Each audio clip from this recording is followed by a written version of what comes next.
Baik, bismillahirrahmanirrahim. Assalamualaikum warahmatullahi wabarakatuh. Perkenalkan, kami dari kelompok 3 yang beranggotakan saya sendiri, Ummu Kalsum, dan rekan saya Nadia Kotrunada, dan rekan saya juga Septi Nurhayati. Di sini kami akan membahas tentang keterampilan dasar IPS dalam pelaksanaan tugas sebagai guru dan dalam kehidupan. Langsung saja pembahasan pertama akan dijelaskan oleh rekan saya yaitu Nadia. Kepada Nadia dipersilahkan.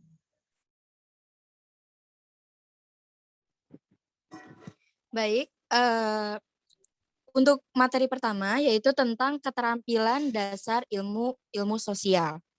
Jadi pada dasarnya manusia itu memang disebut sebagai makhluk sosial yang tidak bisa hidup secara individualis gitu. Dan kelangsungan hidup manusia ini sebagai makhluk sosial tidak dapat dilepaskan dari kemampuannya mengatur kebijaksanaan dalam kelompok. Manusia ini disebut juga merupakan makhluk yang berpolitik yang memiliki kemampuan dalam mengatur ketentraman, kebijaksanaan, dan juga kesejahteraan bersama dengan kelompoknya masing-masing mulai dari keluarga, warga desa, dan juga masyarakat di negaranya. Next. Nah, pada poin pertama yang kita bahas ialah kemampuan atau keterampilan dalam ilmu geografi. Ada pendahulu geografi yaitu Hartstone. Beliau mengemukakan tentang geography is that character discipline that seeks to describe and interpret the character from place of the earth as the world of man. Jadi maksudnya adalah beliau ini menekankan kepada karakter variabel dari suatu tempat ke tempat lainnya sebagai dunia tempat kehidupan manusia. Nah, dalam hal ini, geografi sebagai bidang ilmu mencari penjelasan dan juga interpretasi tentang karakter tadi sebagai hasil interaksi faktor-faktor geografi yang mencarikan tempat-tempat di permukaan bumi sebagai dunia kehidupan manusia. Jadi dalam interaksi itu memang adanya pemanfaatan gitu sumber daya lingkungan oleh manusia bagi kepentingan hidupnya.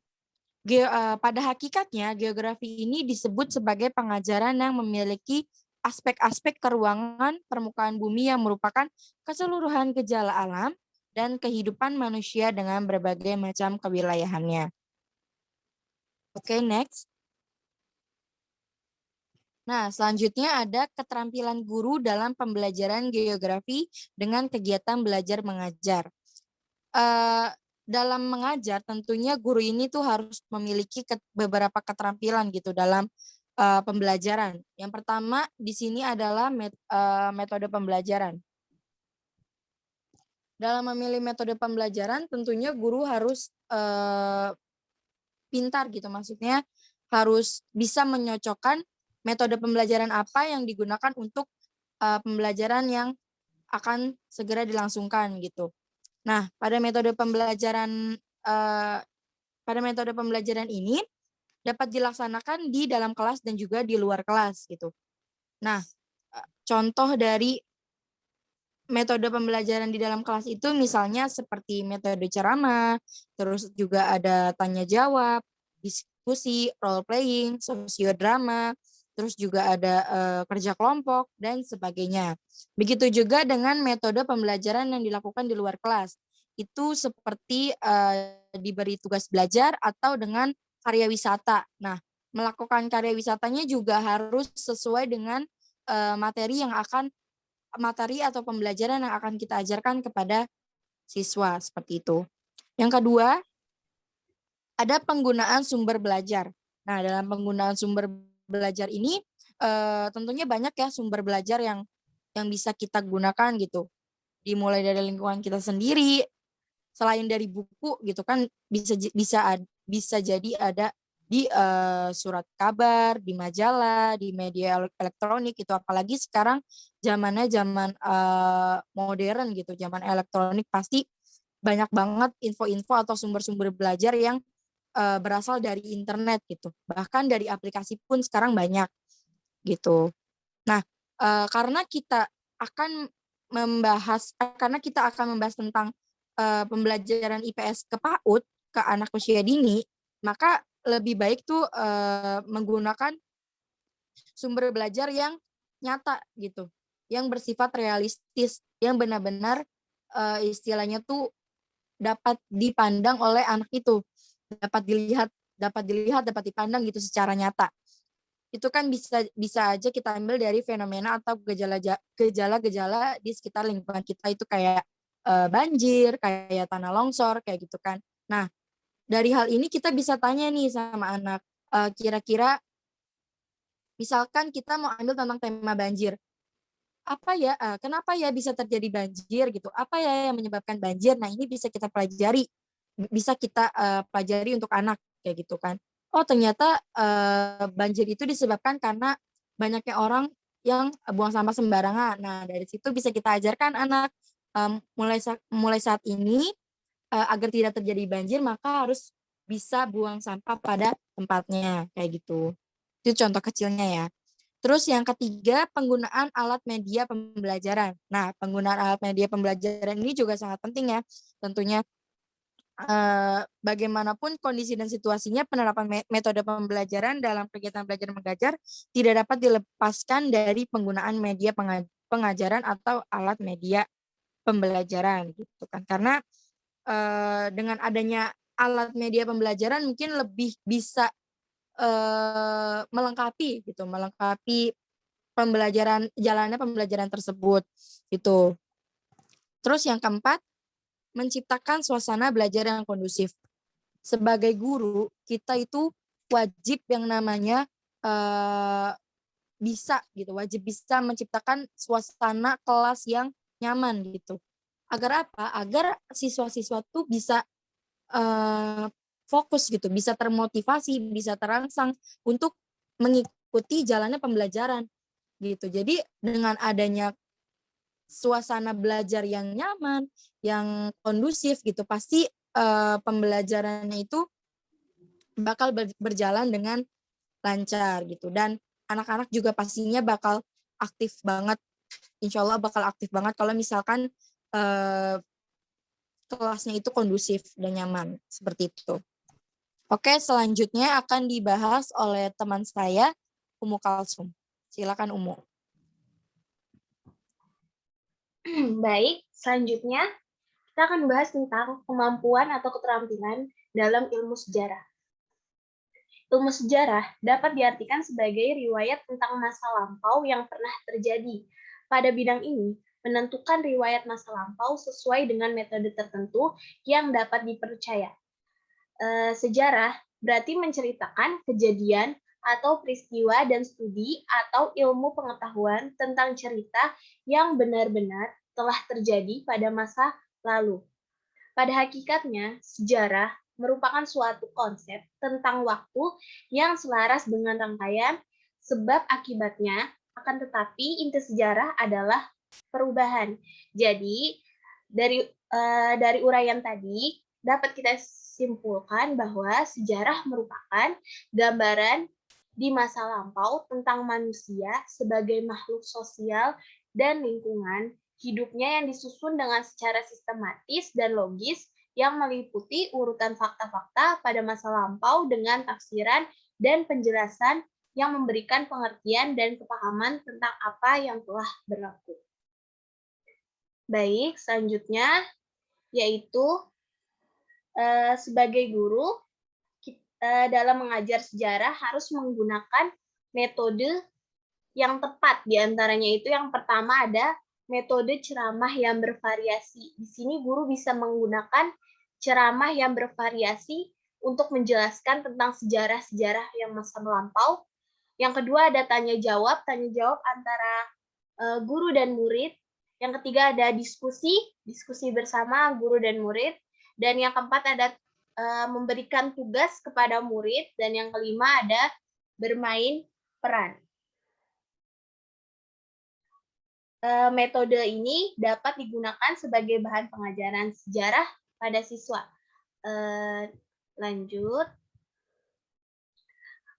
Pembahasan selanjutnya yaitu kemampuan atau keterampilan dalam ilmu ekonomi.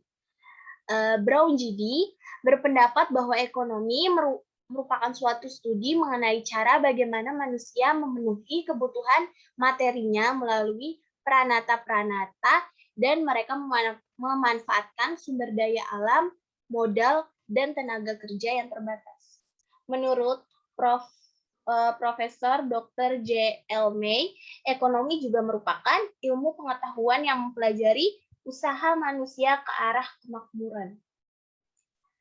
Jadi persoalan di dalam ilmu ekonomi itu ialah bahwa manusia di dalam usahanya yang memenuhi kebutuhan selalu menghadapi ketidakseimbangan antara banyaknya kebutuhan dengan banyaknya kebutuhan terhadap barang dan jasa yang tersedia tidak terbatas oleh sumber-sumber, baik sumber alam maupun sumber daya manusia terbatas.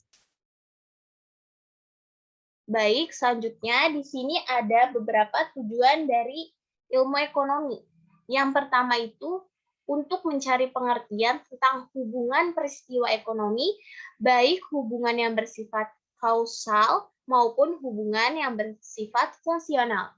Yang kedua, yaitu untuk menguasai peristiwa tersebut dan untuk mengatasi masalah-masalah ekonomi yang dihadapi.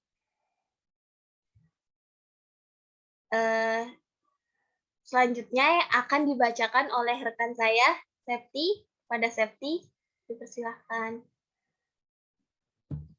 Baik, terima kasih Umu. Jadi, untuk materi yang selanjutnya adalah keterampilan atau kemampuan ilmu antropologi. Nah, ilmu antropologi adalah suatu studi tentang manusia dengan pekerjaannya, menurut Fairchild tahun 1964. Nah, ke dalam pekerjaan manusia termasuk segala hasil pemikirannya atau hasil akal budinya. Sebagai objek antropologi adalah aspek budaya atau karya cipta manusia. Nah, jadi ilmu antropologi ini contohnya adalah dari berbagai hasil karya manusia yang berhubungan dengan suatu objek ataupun ruang. Nah, di sini contohnya ini misalnya segala bentuk hasil manusia. Kita bisa mengajarkan kepada anak bahwa contohnya semua alat-alat rumah tangga, semua alat-alat sekolah itu adalah hasil dari kemampuan ilmu antropologi manusia. Adapun contoh lainnya yaitu ilmu antropologi adalah sebagai aspek budaya. Maksudnya aspek budaya itu misalnya manusia itu berbahasa. Nah, bahasa itu termasuk aspek budaya. Misalnya ada seorang anak yang sudah fasih dalam berbahasa Inggris gitu. Itu merupakan dari bagian ilmu antropologi.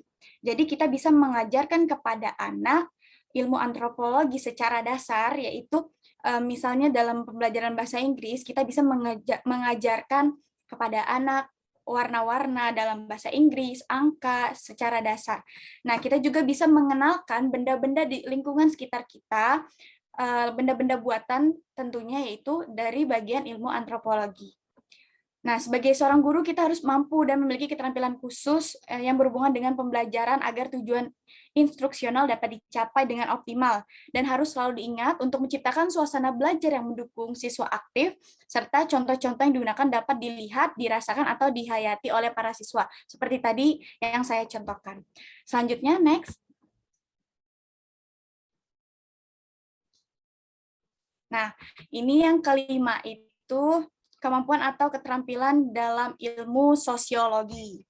Nah, kalau untuk dalam ilmu sosiologi itu kan ilmu tentang bagaimana cara kita berperilaku di dalam masyarakat. Jadi ilmu sosiologi adalah ilmu yang mempelajari masyarakat.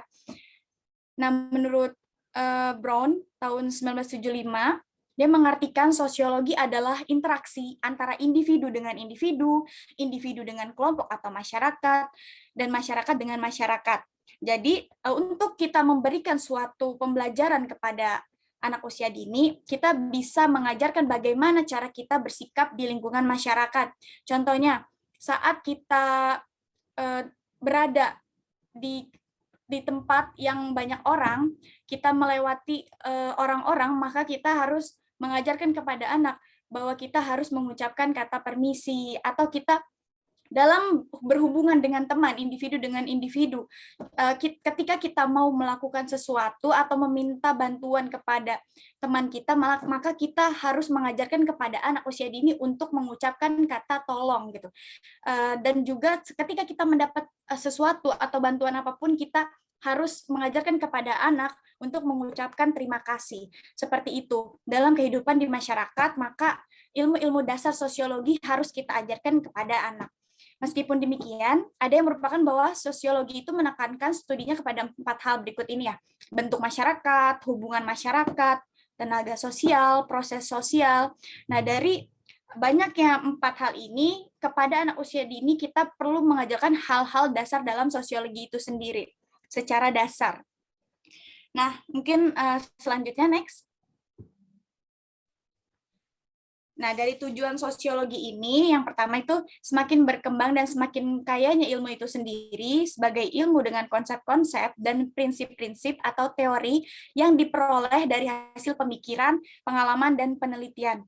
Yang kedua itu, semakin luas dan semakin tinggi taraf ketepatan penerapan prinsip dan teori, maka dalam kehidupan masyarakat untuk membantu memecahkan masalah, manfaat yang lebih besar dapat dinamakan sosiologi terpakai. Ya, jadi dalam ilmu sosiologi itu kita mempelajari berbagai cara memecahkan masalah.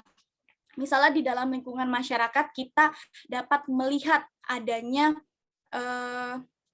permasalahan sosial. Dari situ kita bisa dapat belajar gitu. Mana hal positif yang dapat kita ambil dan mana hal yang tidak atau negatif gitu. Itu dapat kita pelajari dari kita melihat lingkungan di sekitar kita.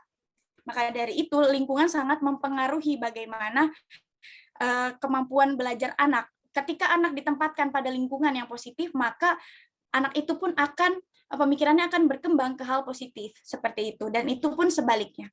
Selanjutnya. Nah, yang keenam ini ada kemampuan atau keterampilan dalam ilmu psikologi sosial. Nah, ilmu psikologi sosial ini kan merupakan ilmu yang ada di dalam masyarakat juga tentunya ya, yang harus kita pelajari mengenai proses mental atau kejiwaan, seperti meliputi kemauan, minat, reaksi. Jadi ilmu psikologi sosial ini dapat dimasukkan ke dalam kelompok ilmu-ilmu sosial. Ilmu sosiologi ini berkaitan juga dengan ilmu psikologi. Jadi bagaimana psikologi kita, bagaimana normalnya psikologi kita, maka kita pun akan bisa bertahan hidup di dalam lingkungan kita, dalam ilmu sosiologi kita sebagai masyarakat. Nah, jadi ilmu sosiologi adalah suatu studi tentang psikologi, adalah ilmu suatu studi tentang proses inental manusia sebagai makhluk sosial.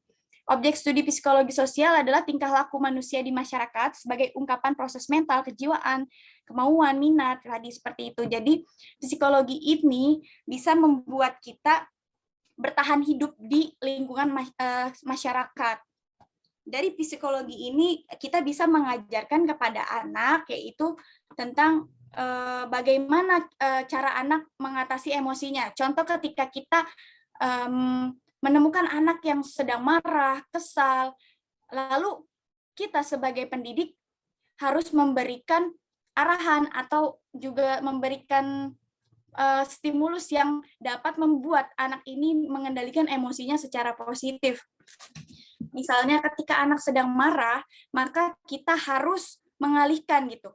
Jangan membentak anak, maka itu akan mengganggu psikologis anak. Kita mengajarkan kepada anak untuk bersikap tenang dengan cara misalnya mengalihkan ke berbagai media permainan atau pembelajaran yang dapat membuat mereka menjadi lebih tenang, seperti itu. Jadi kurang lebihnya dari keterampilan dasar ilmu-ilmu sosial terdiri dari berbagai macam-macam ilmu ya, dari psikologi, dari ekonomi, dari geografi, semuanya menjadi satu, menjadi dasar bagaimana cara kita dapat bersikap dan juga dapat membuat ruang lingkup perilaku kita di masyarakat dapat berjalan dengan lancar. Seperti itu. Baik, selanjutnya Umu. Baik, yang terakhir di sini ada penutup kesimpulan.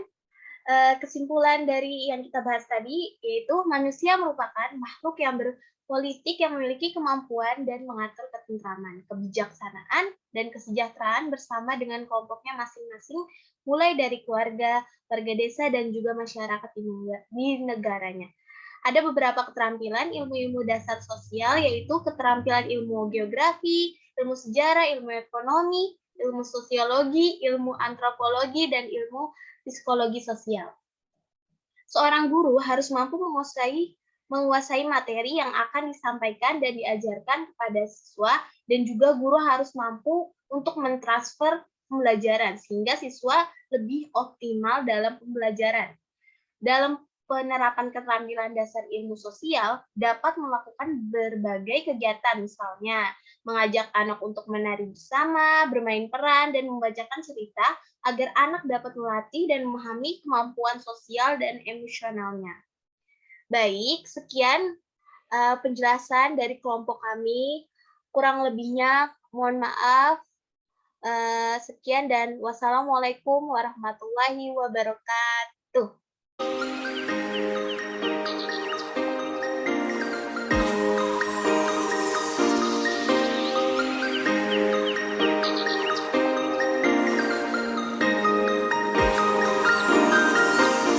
Pada dasarnya, manusia dikatakan sebagai makhluk sosial yang tidak dapat menjadi individualis. Kita harus dapat hidup berkelompok dan berinteraksi di lingkungan sekitar.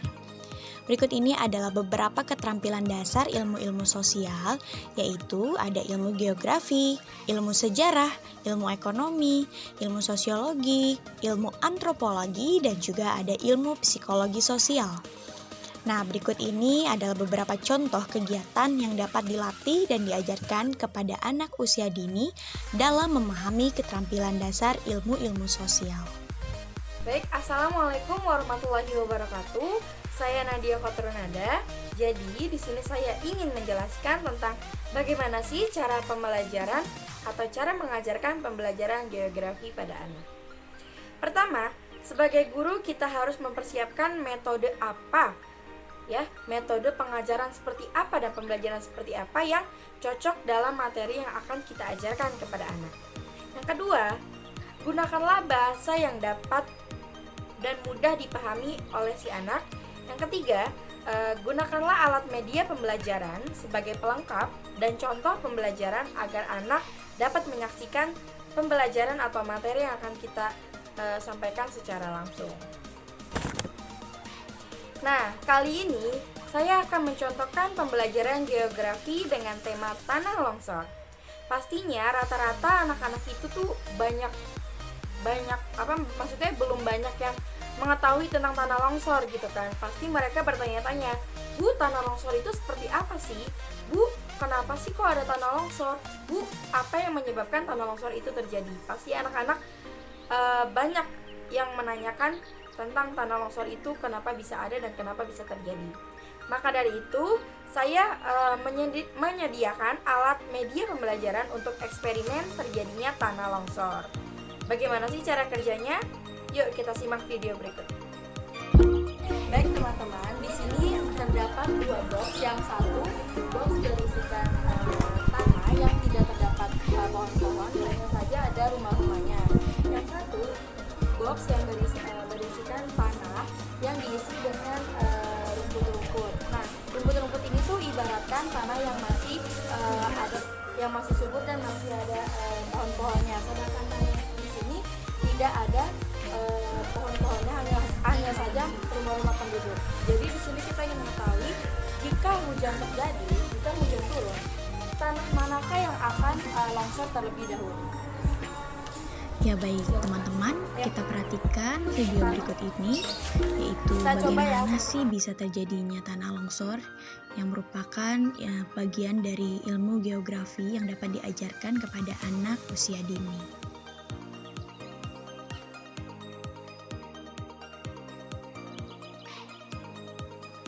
Baik teman-teman, di sini terlihat ya tanah yang sebelah sini rumah-rumahnya sudah langsung longsor, sedangkan di sini masih banyak pohon. Dapat kita perhatikan bahwa akar pohon mampu menyimpan air dan memperkuat struktur tanah sehingga tidak mudah longsor. mengajarkan keterampilan ilmu sosial, ilmu sejarah. Oh iya, kakak mau tanya, hari ini tanggal berapa, ada yang tahu? Tahu, 1 Oktober. 1 Oktober itu adalah hari Kelahiran Pancasila. 1 Oktober adalah kelahiran Pancasila. Ada yang tahu Pancasila ada berapa? 5. Ada 5. Yuk kita bacakan bareng-bareng ya. Pancasila. 1. Ketuhanan yang Maha Esa. 2. Kemanusiaan yang adil dan beradab. 3. Persatuan Indonesia. 4. Kerakyatan yang dipimpin oleh hikmat kebijaksanaan dalam permusyawaratan perwakilan. 5. Keadilan sosial bagi seluruh rakyat Indonesia. Wah, Masya Allah, pada apa?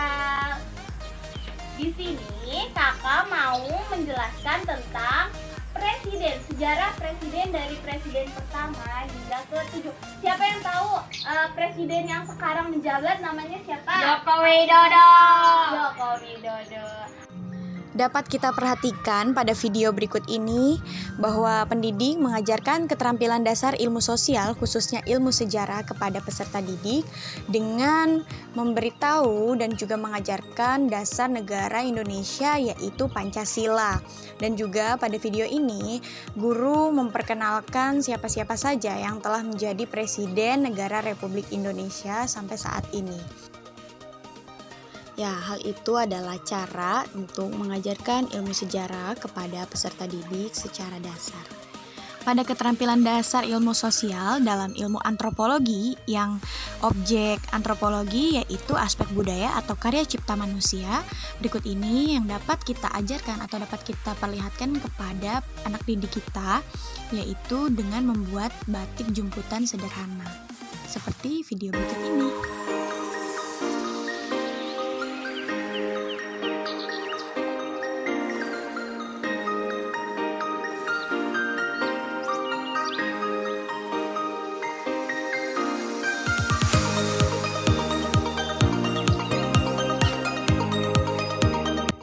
Inilah salah satu contoh dalam mengajarkan ilmu antropologi secara dasar kepada anak agar mereka memahami bahwa batik adalah hasil karya cipta manusia.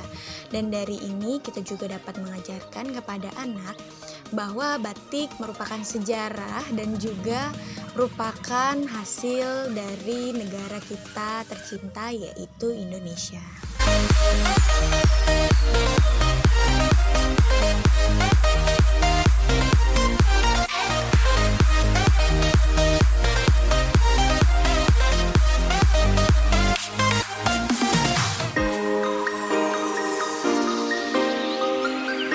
Sebagai pendidik, kita tentu harus memberitahukan kepada anak bahwa kita harus mengembangkan karya-karya dan juga kita harus lebih melestarikan dan mencintai hasil budaya Indonesia.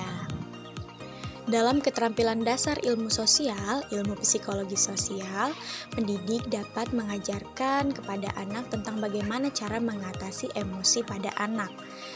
Berbagai macam emosi pada anak, yaitu ada emosi marah, kesal, ada juga jijik, dan juga ada emosi bahagia. Nah, dari situ anak harus dapat mengendalikan emosinya agar dapat bisa bertahan dan juga dapat berinteraksi secara baik di lingkungan. Karena emosi adalah bagian dari psikologi sosial pada anak. Sebagai pendidik, hal apa yang perlu dilakukan agar anak dapat mengungkapkan emosinya secara positif? Ya, berbicara mengenai perkembangan sosial emosional pada anak, kerap kali kita jumpai anak yang bermasalah dalam mengungkapkan emosinya, seperti anak yang menangis menjerit-jerit karena keinginannya tidak dipenuhi.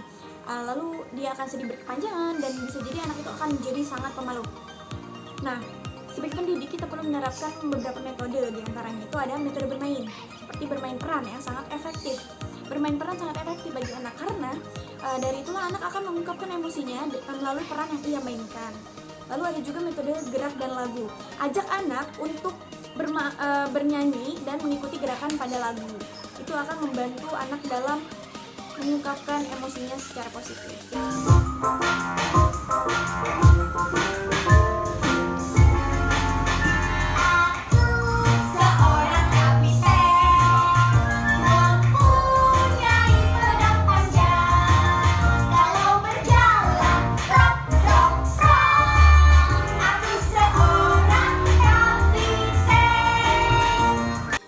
cukup sekian video-video pembelajaran yang dapat dilakukan untuk melatih keterampilan dasar ilmu sosial pada anak. Semoga bermanfaat.